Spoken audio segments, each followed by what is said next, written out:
नमस्कार, मैं हूं आपके साथ कविता थपलियाल और आप देख रहे हैं कंज्यूमर इज किंग।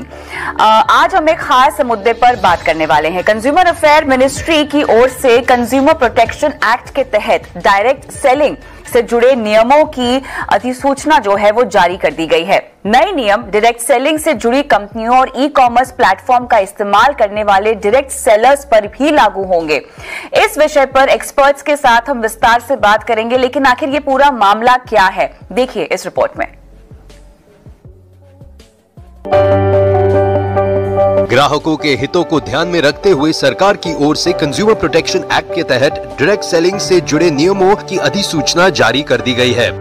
नए नियमों के मुताबिक राज्यों को डायरेक्ट सेलिंग से जुड़ी कंपनियों की मॉनिटरिंग के लिए मैकेनिज्म बनाना होगा। इसके साथ ही डायरेक्ट सेलर के प्रोडक्ट्स या सर्विस से अगर ग्राहक को शिकायत होती है तो जिम्मेदारी डायरेक्ट सेलिंग कंपनियों को भी लेनी होगी। ग्राहकों की समस्या के निपटारे के लिए ग्रीवेंस रिड्रेसल ऑफिसर की नियुक्ति की जाएगी। वही ग्राहकों को प्रोडक्ट या सर्विस की शिकायत ऑफलाइन और ऑनलाइन दोनों माध्यमों से करनी होगी। ग्राहक की शिकायत के बाद जिम्मेदार विभाग को 48 घंटे के भीतर कार्रवाई करनी होगी और 1 महीने के भीतर पूर्ण रूप से शिकायत का निपटारा करना होगा।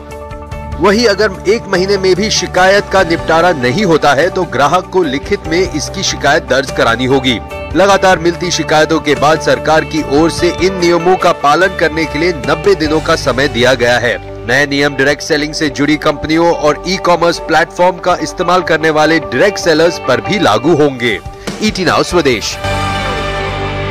चलिए, तो यहाँ पर आपने ये पूरा मामला सुना, लेकिन इसको लेकर हमारे कई सारे सवाल हैं जिन पर हम विस्तार से इस पूरी पेशकश में बात करेंगे। मुख्य सवाल क्या है आपको बताते हैं। ग्राहकों के हितों को ध्यान में रखते हुए सरकार ने जो ये फैसला लिया है, इसके तहत डायरेक्ट सेलिंग से जुड़े नियमों की अधिसूचना जो जारी की गई है, क्या इनके जो नए नियम है इनकी इसके तहत जो ट्रैकिंग की जाएगी, क्या उसके इम्प्लीमेंटेशन पर किसी भी तरह की निगरानी यहाँ पर रखी जाएगी सरकार की तरफ से। इसके अलावा डायरेक्ट सेलिंग जो कंपनियां हैं, इनकी शिकायतों के निपटारे से इन कंपनियों के बिजनेस को आगे बढ़ाने में कितना प्रोत्साहन मिलेगा, और साथ ही जिस तरह से हम डायरेक्ट सेलिंग के व्यापार को बढ़ता हुआ देख रहे हैं, इसके साथ ही कई सारे धोखाधड़ी के मुद्दे भी इसको लेकर सामने आ रहे हैं, उनसे कैसे निपटा जाएगा। इन तमाम मुद्दों पर आज हम विस्तार से बात करेंगे और हमारे साथ खास मेहमान भी जुड़े हुए हैं। कंज्यूमर वॉइस के मैनेजिंग एडिटर श्रीराम खन्ना है और साथ ही बिजनेस काउंसलर और direct selling expert Sonu Sharma, ये दोनों हमारे साथ जुड़े हुए हैं। आप दोनों का ही स्वागत है।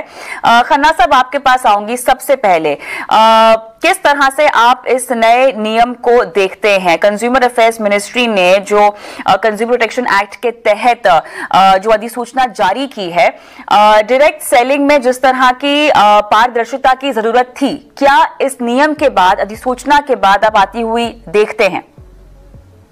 देखिए, कई सालों से डायरेक्ट सेलिंग इंडस्ट्री के लोग सरकार से ये मांग करते रहे हैं कि उनको रिकॉग्नाइज करके उनके लिए कोई रूल्स बनाए जाए हैं जिससे कि उनका बिजनेस आम पब्लिक को लेजिटिमेट लगे।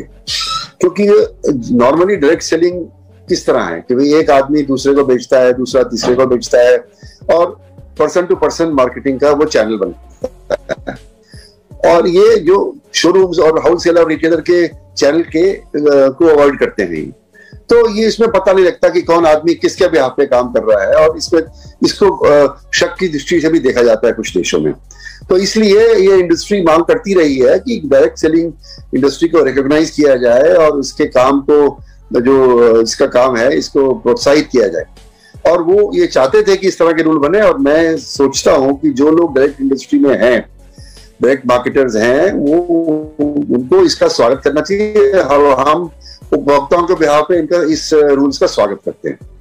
जी चलिए, आप तो कह रहे हैं कि आप इन नियमों का स्वागत करते हैं, लेकिन सोनू शर्मा जी, अगर आप मुझे सुन सकते हैं, दर्शकों को हम बताना चाहते हैं विस्तार से कि ये नए नियम क्या है और किस तरह से एक्सेप्टेंस डायरेक्ट सेलिंग को लेकर इन अधिसूचना के बावजूद आप बढ़ती हुई देख रहे हैं।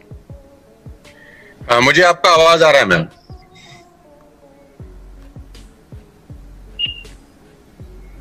Am I audible to all of you? जी, आपकी आवाज आ रही है हमें। मैं आपसे ये पूछना चाह रही थी कि जो नए नियम अधिसूचना के तहत जारी किए गए हैं, उन पर अगर विस्तार से आप बात कर सकें तो।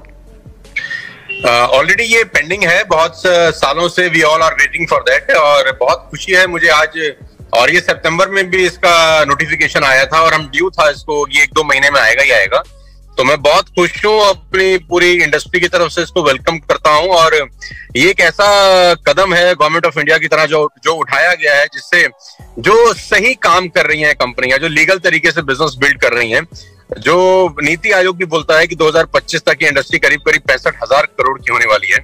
तो ये बहुत अच्छा कदम है। We all welcome this great step by government of India. और ये ऑलरेडी बहुत पेंडिंग था बहुत सारे सालों से, और ये नहीं होने की वजह से जो अच्छा व्यक्ति है, जो अच्छे तरीके से बिजनेस कर रहा है, जो अच्छी कंपनियां अच्छे तरीके से बिजनेस कर रही हैं, उनको भी बुरे लोगों के साथ ही एक ही टेबल पर रखकर एक आम आदमी देख रहा था। अब जैसे ये रूल्स नोटिफिकेशन आए हैं, रूल्स के फॉर्म में कन्वर्ट हो जाएंगे, तो ये बहुत अच्छा स्टेप है और सारी अच्छी कंपनियों को उसको वेलकम करना चाहिए। लेकिन ये नए नियम क्या है? मेरा सवाल दरअसल आपसे ये था।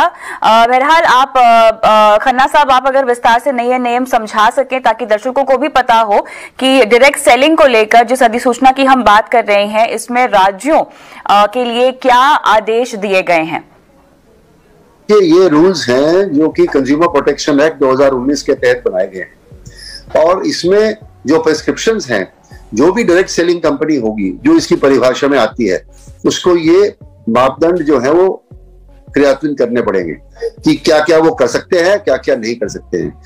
जैसे कि उनको अपने जो ऑफिस है उसका एक चिन्ह देना पड़ेगा कि उनका जो हेड ऑफिस है, जो मेन प्लेस ऑफ बिजनेस है, वो क्या है, ताकि कोई उनसे कांटेक्ट करना चाहे तो वो कर सके। अगर वेबसाइट के माध्यम से वो अपने डायरेक्ट सेलर्स को सपोर्ट करते हैं तो उसमें क्या क्या होना चाहिए, क्या नहीं होना चाहिए, उसके बारे में व्याख्या की गई है। फिर ये भी बताया गया है कि जो उनके बिहाफ पे सेल कर रहे हैं वो किस तरह से पारदर्शी रूप से कंज्यूमर्स को सारी जानकारी देंगे, और कंज्यूमर्स के मांगने पर क्या क्या इंफॉर्मेशन उनको देनी चाहिए, वो सब इसके अंदर चिन्हित है।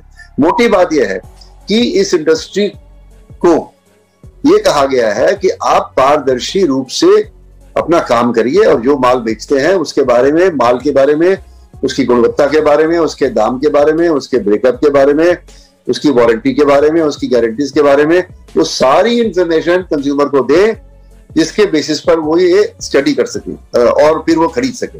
और अगर वो उसको कोई प्रॉब्लम लगती है, कोई शिकायत है, तो वो फिर शिकायत आपको करेगा, और आपको 48 घंटे में उसका शिकायत का एक्नॉलेजमेंट करना है और 1 महीने में उसका निपटारा करना है। तो कहने का मतलब यह है कि डायरेक्ट सेलिंग इंडस्ट्री का जो कंज्यूमर है, उसको कंज्यूमर कोर्ट्स में जाने की जरूरत नहीं है। वो इनको शिकायत करे, अगर वो निपटारा करते हैं ठीक है, नहीं तो वो कंज्यूमर कोर्ट में जा सकता है, या वो स्टेट गवर्नमेंट की जो अथॉरिटी है जो इसको मॉनिटर करेगी उसको शिकायत भी कर सकता है, उसके ध्यान में ला सकता है कि ये कंपनी, फलानी कंपनी ये कर रही है। तो मोटे रूप से जो अनुचित व्यापार प्रथाएं कानून में गिनाई गई हैं, उन प्रथाओं को ना किया जाए, इसके लिए एक स्टेप है और हम इसका स्वागत करते हैं। तो खन्ना साहब, आलोचित व्यापार प्रथाएं, इसके जो मामले सामने आए हैं वो कौन कौन से थे जिसके चलते इस तरह की अधिसूचना या नियम जारी करने की जरूरत पड़ी? देखिए, अनफेयर ट्रेड प्रैक्टिसेस या अनुचित व्यापार प्रथाएं जो है वो कानून में परिभाषित है, कंज्यूमर प्रोटेक्शन एक्ट में, और वो हर बिजनेसमैन पे लागू होती है हिंदुस्तान में, और अब से नहीं, 1986 से लागू होती हैं, और उससे पहले 1984 में MRTP एक्ट में उनको डाला गया था सच्चर कमेटी के रिकमेंडेशंस के अनुरूप। तो अगर आप कोई कंपनी किसी ग्राहक को किसी भी रूप में गुमराह करती है, प्रोडक्ट की गुणवत्ता के बारे में, सर्विस की गुणवत्ता के बारे में, उसकी एफिशिएंसी के बारे में, उसकी लाइफ, उसकी अपना कितनी लाइफ है उसके बारे में, उसकी क्वालिटी के बारे में, उसके कैरेक्टरिस्टिक के बारे में कोई भी चीज गलत साबित होती है कि आप कह रहे हो जी ये लाल रंग है और आपने भेज दिया नीला, तो वो भी भ्रामक माना जाएगा। हर तरह की भ्रम को ये अटैक करती है, और यदि कोई भ्रम को में डाल के कंज्यूमर को डायरेक्ट सेलर बेचता है, तो वो जो सेल है वो कंज्यूमर शिकायत करके अपने पैसे वापस कर सकता है, और अगर उसको माल पसंद नहीं है तो उनको वापस भी लेना पड़ेगा। तो ये एक तरह का इस तरह के रेगुलेशंस हैं जिससे कि अगर ग्राहक खुश तो सब खुश, और ग्राहक शिकायत करेगा तो उसकी शिकायत की भरपाई इनको करनी पड़ेगी। तो हम इस रूल्स का स्वागत करते हैं और ये इस इंडस्ट्री को और इसके B2C से जो रिलेशनशिप्स है उनको अच्छा बनाएंगे, ऐसा मेरा मानना है। तो किस तरह की शिकायत के लिए किस तरह से भरपाई होगी, इस पर हम बाद में आते हैं। लेकिन सोनू शर्मा जी, आपसे मेरा सवाल यहाँ पर यह है कि कंपनियों कहा गया है कि वो एक मॉनिटरिंग मैकेनिज्म को कंपनी में स्थापित करे। ये किस तरह के मैकेनिज्म की बात हो रही है, किस तरह से इसको स्थापित किया जाएगा, इसकी ट्रैकिंग कैसे की जाएगी? कंपनी के लेवल पर अगर मैं समझना चाहूं तो जिम्मेदारी इस अधिसूचना के बाद कितनी बढ़ गई है ताकि पारदर्शिता मेंटेन की जाए? ये बेसिकली मैं आपको बताना चाहता हूं प्रॉब्लम है क्या। प्रॉब्लम ये है मैम कि जितने भी लोग डायरेक्ट सेलिंग के नाम पर मनी सर्कुलेशन चला रहे हैं, ये एक्ट बेसिकली उन पे लागू होता है। बहुत सारे लोग डायरेक्ट सेलिंग के नाम पर मनी सर्कुलेशन प्रोसेस चलाते हैं। ₹1 का जो प्रोडक्ट है उसका कॉस्ट, उसका MRP, उसका रेट इतना ज्यादा डिमांड किया जाता है लोगों से और वही बीच का पैसा लोगों में रोटेट किया जाता है। प्रॉब्लम यहां से शुरू हुआ। दूसरा प्रॉब्लम सबसे बड़ा उसके अंदर यह है कि रिक्रूटमेंट बेस्ड जो इंसेंटिव दिए जाते हैं कंपनीज के द्वारा उसको रोका जाए। रिक्रूटमेंट बेस्ड रीबाइंग का प्रोसेस बहुत सारी कंपनीज में नहीं है, सिर्फ रिक्रूटमेंट बेस्ड पैसा दिया जा रहा है जो मनी सर्कुलेशन एक्ट के अंदर भी इलीगल है। तो अभी इस लॉ के क्या कहते हैं फ्लोर पे आ जाने से बहुत सारी कंपनियां जो सिर्फ और सिर्फ मनी सर्कुलेशन चला रही है नेटवर्क मार्केटिंग के नाम पर, उन सब पे शिकंजा कसा जाएगा और सही कंपनी जो काम कर रही हैं उनको बहुत अच्छा काम करने का मौका मिलेगा। अभी मैं इसमें एक बात और ऐड कर देना चाहता हूं कि जितनी भी कंपनीज पिछले 4 से 5 साल के अंदर रजिस्टर्ड हुई हैं उसमें बहुत सारी कंपनी ऐसी हैं जो सिर्फ और सिर्फ मनी सर्कुलेशन कर रही हैं डायरेक्ट सेलिंग के नाम पर, और इसकी वजह से कस्टमर का बेहद नुकसान हो रहा है और एक कस्टमर को भ्रम की स्थिति बनी रहती है कि इतना पाक साफ बिजनेस, इतना शानदार बिजनेस को वो एक शक की नजर से देखने आता है, क्योंकि 10 अच्छी कंपनी रहती हैं और उसमें से एक बेईमान निकल जाती है तो बाकी सब लोग 9 को भी बेकार तरीके से देखना शुरू कर देते हैं। तो ये बहुत स्वागत योग्य एफर्ट है और इसका, जैसा कि सर बता रहे थे, कि इसका इंतजार बहुत सारे सालों से था और we are very thankful to the government of India कि ये फ्लोर पर आ गया है फंड। तो सोनू शर्मा जी, ये जो बिजनेस है ये कितना बड़ा है? और आपने यहाँ पे जिक्र किया पिरामिड और मनी सर्कुलेशन स्कीम्स का, जो कि डायरेक्ट सेलिंग कंपनीज कुछ चला भी रही थी। अब इस अधिसूचना के बाद इस तरह की चीजों पर, इन तरह के मामलों पर किस हद तक रोक लगेगी? इंडस्ट्री के विस्तार को लेकर ये कितना बड़ा कदम है? अभी फिलहाल अगर हम देखें तो मार्केट कैप के लिहाज से इन कंपनीज का कितना प्रपोर्शन है और कितनी जरूरत थी इस तरह की अधिसूचना की, ताकि ग्राहकों को यह समझ में आए कि उनकी हितों का ख्याल रखने के लिए कोई ना कोई है, एक बॉडी है जो जिम्मेदारी लेती है और आप अपनी शिकायत भी उन तक पहुंचा सकते हैं। मैम, सबसे पहले तो मैं आपके दर्शकों को और सब लोगों को बताना चाहता हूं कि पूरे हिंदुस्तान में डायरेक्ट सेलिंग जो अच्छी कंपनी है, जो सही कंपनीज कर रही हैं, एकमात्र ऐसा बिजनेस है जिसमें 100% वाइट की ट्रांजैक्शन होती हैं। आपको जान के बहुत हैरानी होगी और कस्टमर को मैं बताना चाहूंगा, जितने भी कंज्यूमर्स हैं, कि जो सही कंपनीज हैं उसमें कोई भी बिलिंग, कोई भी प्रोडक्ट अगर सेल किया जाता है तो उसके ऊपर प्रॉपर बिल कटता है। आप कैश ट्रांजैक्शन नहीं कर सकते हैं, नंबर 1। नंबर 2, उसके ऊपर GST एप्लीकेबल होता है जो गवर्नमेंट ऑफ इंडिया को कंपनीज डिपॉजिट करती हैं पर मंथ। नंबर 3, आपको जो भी कमीशन आता है वो TDS करके, टैक्स कट के ही आता है। ये एकमात्र ऐसा प्रोफेशन है पूरे हिंदुस्तान के अंदर जहां 100% ट्रांसपेरेंसी होती है और लीगल सिस्टम अपनाया जाता है। आज ये करीब 15,000 से 20,000 करोड़ रुपए का इंडस्ट्री है। नीति आयोग का खुद का ये मानना है, KPMG का खुद का ये रिपोर्ट है कि अगर ये इंडस्ट्री सही रही तो 2025 तक करीब 65 से 70 हजार करोड़ रुपए की इंडस्ट्री है, जहां एक आम भारतीय को रोजगार मिलने की अपार संभावनाएं हैं। आज हिंदुस्तान में आपको पता है कोविड-19 के कारण बहुत सारे लोगों को नौकरी की समस्या है, अनएम्प्लॉयमेंट अपने चरम सीमा पर है। ये एकमात्र ऐसी इंडस्ट्री है जो लोगों को अनएम्प्लॉयमेंट से मुक्त, जो प्रॉब्लम फेस कर रहे हैं लोग बाग, उनको एम्प्लॉयमेंट प्रोवाइड करा सकती है बनस्पत। इस पे आज ये जो नोटिफिकेशन आया है, ये ठीक तरीके से अगर लागू हो जाए, क्योंकि ठीक तरीके से लागू होना बहुत जरूरी है। कानून तो हिंदुस्तान में बहुत सारे हैं, अगर वो इम्प्लीमेंट ठीक तरीके से हो जाए तो मैं आपको बता सकता हूं कि 2025 में एकमात्र ऐसा उद्योग है जो बहुत सारे लोगों को, हजारों लाखों नहीं करोड़ों लोगों को एम्प्लॉयमेंट प्रोवाइड करा सकता है। बिल्कुल सही कहा आपने। जहां तक एम्प्लॉयमेंटेबिलिटी की बात है तो लगभग 7 मिलियन से ज्यादा लोग हैं जिनको रोजगार मिल रहा है इस इंडस्ट्री के जरिए। और उसमें भी खास बात यहाँ पर यह है, उल्लेखनीय बात यहाँ पर यह है कि 50% से ज्यादा तो इसमें महिलाएं हैं।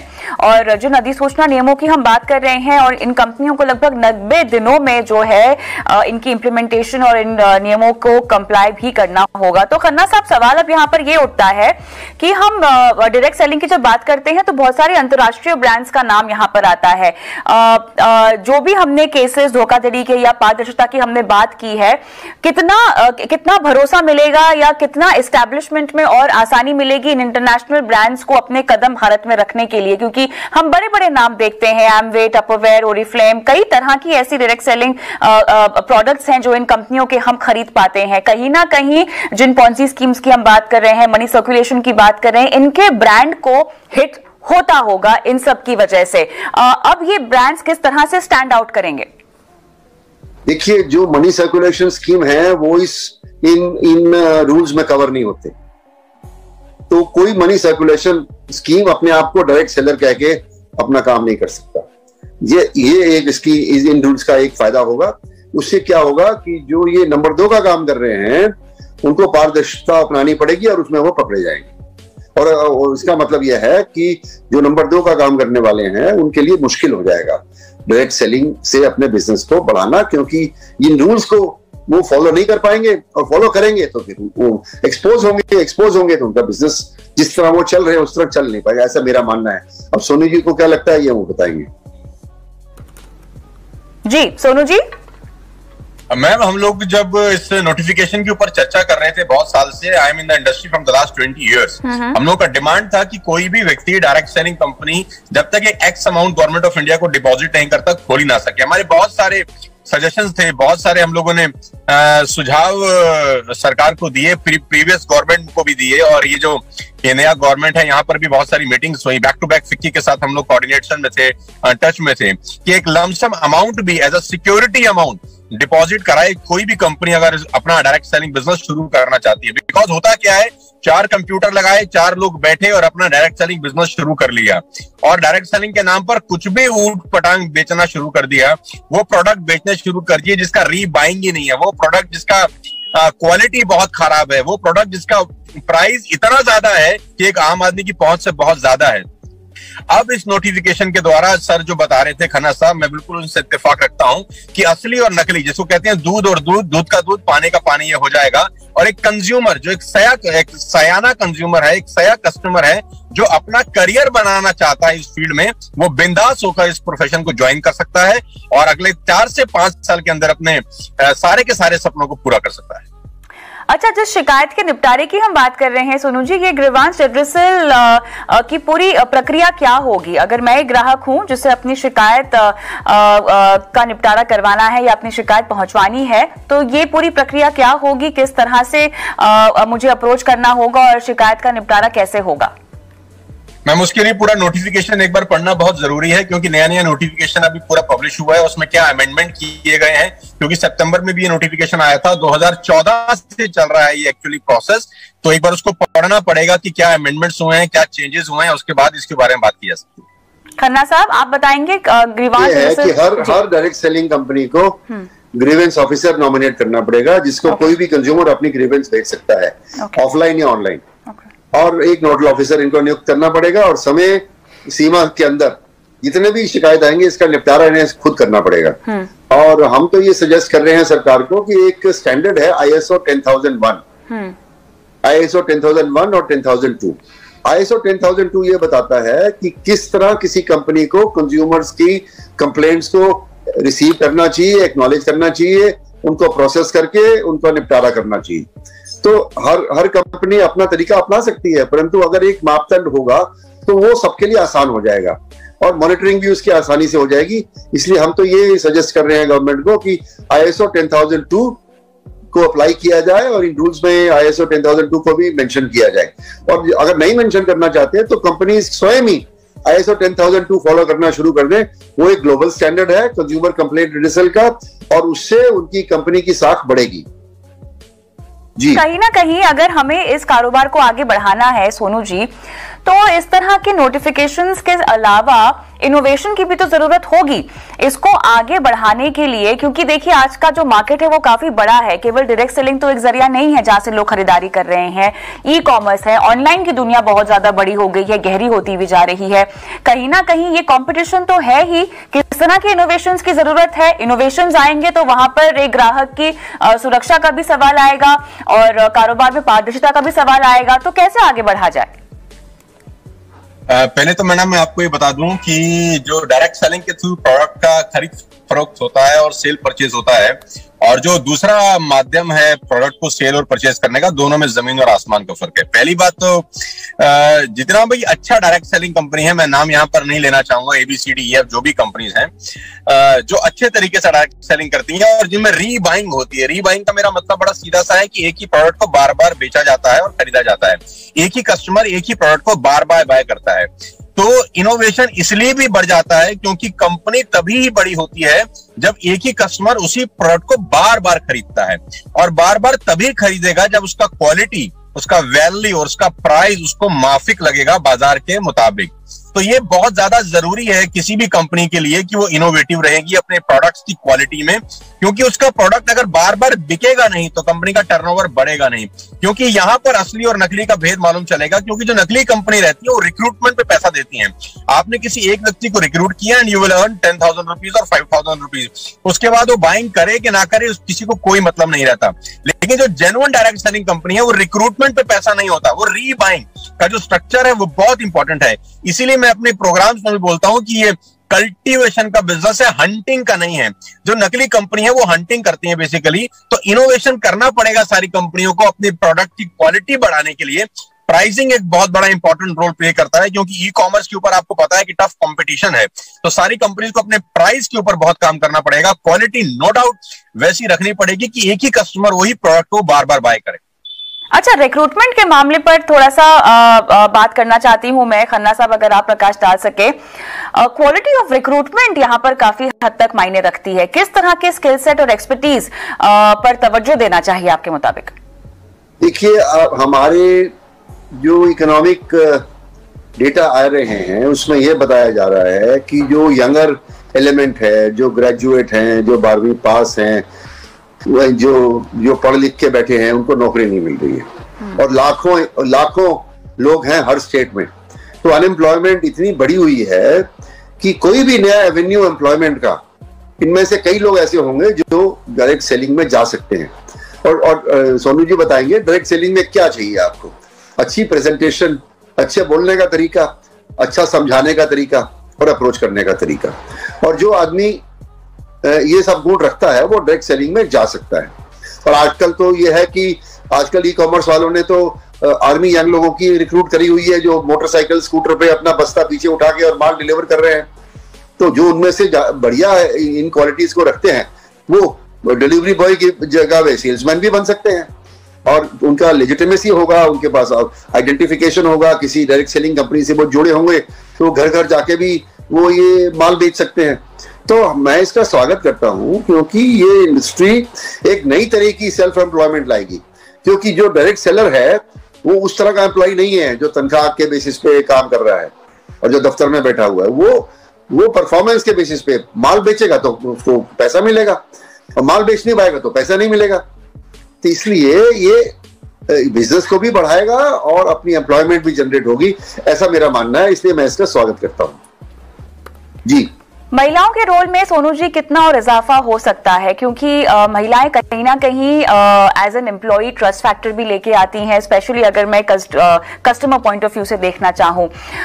अब जिस तरह से हम महामारी से भी गुजरे हैं, आगे चलते हुए क्या आपको लगता है कि जो प्रपोर्शन हम विमेन का देख रहे हैं इस पूरे सेक्टर में, इसमें इजाफा होगा या इस पर भी खास फोकस देना चाहिए कंपनियों को? पहले तो मैं आपको थोड़ा सा करेक्ट कर देता हूं मैडम। जो 50% आपने पार्टिसिपेशन की बात की है लेडीज की, महिलाओं की, वो 50% पार्टिसिपेशन हिंदुस्तान का डेटा नहीं है, वो आप ग्लोबल डेटा की बात कर रहे हैं। हिंदुस्तान में अभी ये डेटा बहुत कम है जो महिलाओं का पार्टिसिपेशन है। अब चूंकि इस नोटिफिकेशन के बाद, इस प्रोटोकॉल के बाद, इस रूल्स रेगुलेशन के बाद, इस लॉ के बाद मेरे को 100% ये श्योरिटी है कि महिलाओं की भागीदारी बढ़ेगी, क्योंकि जो 50% का डेटा आप बता रहे हैं वो ग्लोबल डेटा है। हिंदुस्तान के हिसाब से ये 50-50 का रेशियो अभी नहीं है, तो ये बहुत बड़ा मार्केट है महिलाओं के लिए। और सबसे अच्छी बात तो ये है कि वो महिलाएं अपने घर में बैठ के इस बिजनेस को बिल्ड कर सकती हैं। वो सिर्फ घर में बैठ के अपने बच्चों की परवरिश के साथ साथ अपने इन-लॉज को देख रहे, अपने हस्बैंड की सर्विस के साथ साथ अपने घर में बैठ के इस बिजनेस को बिल्ड कर सकती हैं। उनको एक कॉन्फिडेंस मिलेगा। रजत बैनर्जी जो है इंडियन डायरेक्ट सेलिंग एसोसिएशन के चेयरमैन, उनके जरिए जो स्टेटमेंट आई है, मैं वही स्टेटमेंट का जिक्र यहां पर कर रही हूं, जहां पर उन्होंने खासतौर से लिखा हुआ है कि 50% यहां पर महिलाओं को लाइवलीहुड प्रोवाइड किया जाता है इस सेक्टर की वजह से, की तरफ से। मैडम वो ग्लोबल डेटा है मैडम। हिंदुस्तान में 50% और 50% का रेशियो नहीं है। I am into the field from the last 20 years. अगर मैं प्रोग्राम करता हूं कहीं 10,000 लोगों का, तो उसमें 1,000 लेडीज होती हैं और 9,000 जेंट्स होते हैं, राइट? तो वो ग्लोबल डेटा है। वो बिल्कुल ठीक कह रहे हैं, लेकिन वो डेटा ग्लोबल है। इसीलिए मैं ये कह रहा हूं कि ये बहुत बड़ा वैक्यूम है, एक बहुत बड़ा अपॉर्चुनिटी है महिलाओं के लिए कि वो फ्रंट में आ सकती हैं और उनमें काबिलियत है। महिलाओं में मैं हमेशा से मानता हूं कि पुरुषों से ज्यादा काबिलियत होती है इस बिजनेस को बिल्ड करने की। अब वो एक सेफ सिक्योर एनवायरनमेंट में इस बिजनेस को बिल्ड कर पाएंगी इस नोटिफिकेशन के बाद। और मुझे ऐसा लगता है कि आने वाले 4-5 साल के अंदर बहुत बड़ा काम हो सकता है इस फील्ड में ड्यू टू दिस नोटिफिकेशन। चलिए, तो मेरे ख्याल से यहाँ पर एक बार फिर से ग्राहकों की सुध आई है, जिसके चलते हमने ये अधिसूचना और ये नियम जारी होते हुए देखा है। एक बार फिर से डायरेक्ट सेलिंग जो एक सेक्टर है, लगातार सवालों के सर्कल में घिरा रहता है इन टर्म्स ऑफ पारदर्शिता, और जिस भी तरह कि यहाँ पर मनी मेकिंग प्रैक्टिसेस हमने होती हुई देखी है पिछले दिनों, इसको लेकर कवायद एक बार फिर से शुरू होती हुई दिखाई दे रही है। उम्मीद करते हैं कि ये सेक्टर आगे बढ़ते हुए कॉम्पिटिशन को फेस करने में कामयाब रहे। बहुत बहुत शुक्रिया आप दोनों का इस खास पेशकश में शामिल होने के लिए। कंज्यूमर किंग में आज के लिए इतना ही। मुझे भी इजाजत दें। नमस्कार।